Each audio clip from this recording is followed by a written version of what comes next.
I've learned that the past doesn't repeat, but it does rhyme unless we learn its lessons.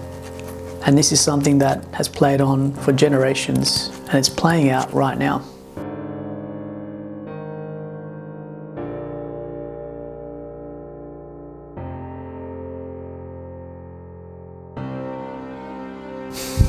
Some things are just,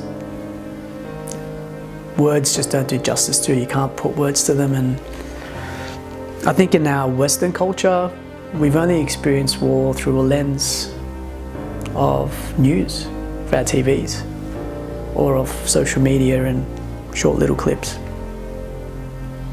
As a child, I saw everything in my life destroyed or taken from me. And it tends to do that in the Middle East, rapidly, overnight, and without much warning. Institutions collapsed, chaos ensued, and just death becomes a reality, and you see destruction and carnage all around you. And that forced me to grow up very, very quickly. Forced me to think on my feet, make rapid decisions, and just to keep moving forward no matter what was happening around me. The interesting thing about being a war zone is it forces you to size up, friend or foe, from a mile away.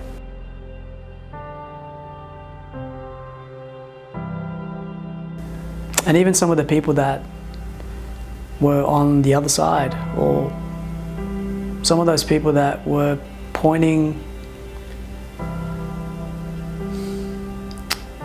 even some of the people that shot at me. When I was younger, I used to have a lot of rage and anger towards them, and I wanted to hurt them. But when I look back, in some ways, I am that person on the other end of that rifle. The darkness in them is the darkness that was in me. They were just trying to get on with life and survive and do what they thought they needed to do. And it wasn't personal. The consequences could have been, but it wasn't personal. And the minute I started to realize that now, the minute I started to just let go of all the shackles that were holding me back, and all that anger and that rage and that frustration and that resentment, it's not personal. But what you make of it, that's what becomes personal. And this is the meaning I've chosen to make of it. During the Gulf War, the second Gulf War, the news would put on this little short reel of the Iraqi war, and they'd talk about smart bombs, and they'd show it to you in black and white, and you'd have this aerial zoomed out view of this smart bomb taking out a target or a building, and there would be no sound, there'd be no colour, and it would be zoomed out from 10,000 feet or whatever it was. And I would just laugh at that, because that isn't, there is no such thing as a smart bomb. When that thing goes off, you feel it kilometres away. You hear it suburbs and miles from where it lands. And the carnage and destruction is beyond that location. There's nothing smart about it actually, it's actually quite stupid.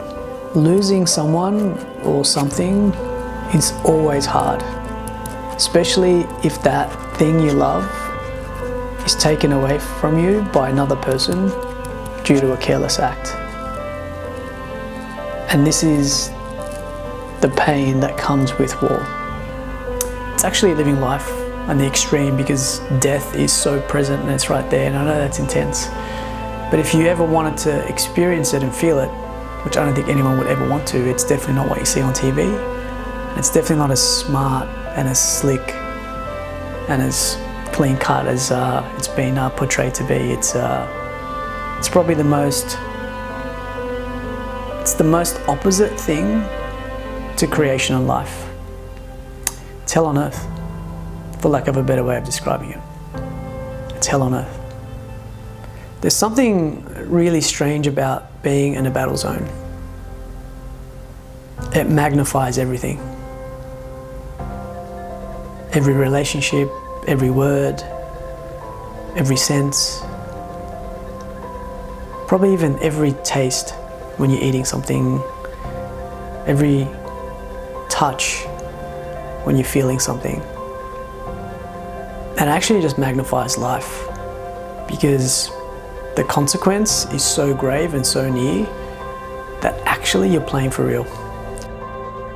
Look, I don't know how this story ends or what comes up next, but I do know this is the beginning of a broader conversation, and it needed to be had.